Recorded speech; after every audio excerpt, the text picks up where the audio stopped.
Hello everyone, welcome to cooking house YouTube channel. તો આજે હું તમારી જોડે શેર કરીશ ફક્ત 1 જ મિનિટમાં જમવાનો સ્વાદ બમણો કરી દે તેવો સંભારો બનાવવાની રેસીપી।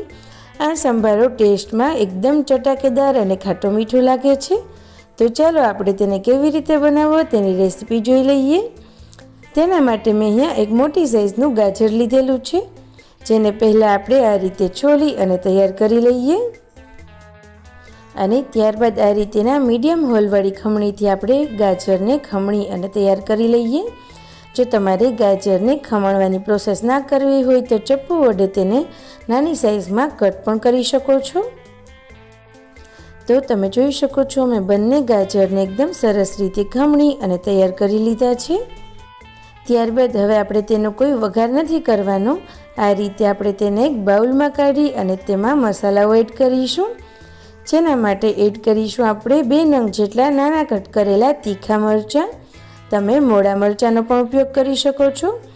ત્યારબાદ થોડી નાની કટ કરેલી કોથમીર એડ કરીશું, જેનાથી આ સંભારાનો ટેસ્ટ ખૂબ જ સરસ લાગશે। ત્યારબાદ મસાલાઓ એડ કરીએ। અડધી ચમચી જેટલું આપણે નમક એડ કરીશું। ત્યારબાદ અડધી ચમચી જેટલું લાલ મરચું પાવડર। તમે બધા જ મસાલા તમારા સ્વાદ અનુસાર એડજસ્ટ કરી શકો છો।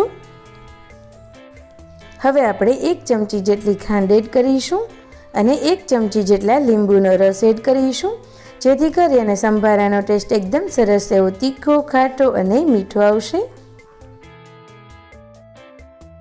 તો બધા જ મસાલાઓ આપણે એડ કરી દીધા છે।